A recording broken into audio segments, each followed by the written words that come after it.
তো ওই দিন বেবিকে কোলে নিয়ে তার মাকে মেকআপ করতে বসতে হয়েছিল। তো কেন, কিসের জন্য, তো সেটা দেখতে হলে ভিডিওটা দেখতে হবে আজকে।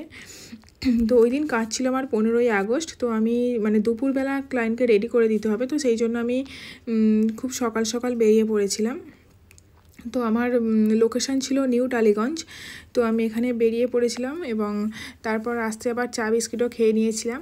আর তারপর এসে পৌঁছলাম, এটা কুটঘাট ব্রিজের ওখানটায় ছিল। তো ওখান থেকে আমি টোটো ধরে চলে গিয়েছিলাম নিউ টালিগঞ্জ, ওদের লোকেশানে চলে গিয়েছিলাম। তো ওখানে গিয়েই আমার যার সাথে দেখা, একদম পুচকে একটা মিষ্টি একদম বাচ্চা, তো মানে ওই ক্লায়েন্টেরই বেবি। তো এত কিউট, কি বলবো, কোলে না নিয়ে থাকা যায় না। অন্নপ্রাশন, তো পুচকের মা একটা লুক নেবে, তো বলো কিরকম কি মেকআপ চাইছে বলো।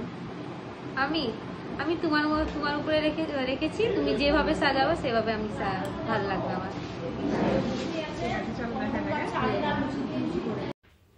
তো আমি মেকআপটাও করা শুরু করে দিই।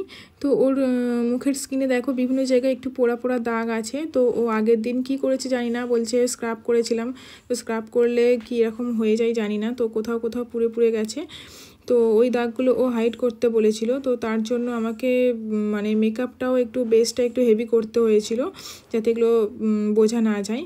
আর দেখো পুচকেটাকে সমানে কোলে নিয়ে বসেই ওকে মানে মেকআপটা করাতে হয়েছিল, কারণ পুচকেটা কান্নাকাটি করছিল। আসলে খুব ছোট বাচ্চা, তো মাকে ছাড়া কি করে থাকবে, তো সেই জন্য খুব কান্নাকাটি করছিল। তো ওকে কোলে করে নিয়েই বসেই ও মেকআপটা কমপ্লিট করেছে অনেকটা সময়। তো আমি সেই সময় আই মেকআপটাও করে নিচ্ছিলাম। ওর শাড়ির টোন ছিল পিঙ্ক কালার আর ইয়েলো, তো ওই দুটো কালারের কম্বিনেশনে ওর আই মেকআপটাও করেছিলাম। ও একটু সুন্দর, একটু হেভি আই মেকআপটাও চেয়েছিল। তো এরপর ওর লুকটা দেখো, এইভাবে কমপ্লিট করে ফেলি। তো কেমন হয়েছে লুকটা, তো কমেন্ট করে জানিও।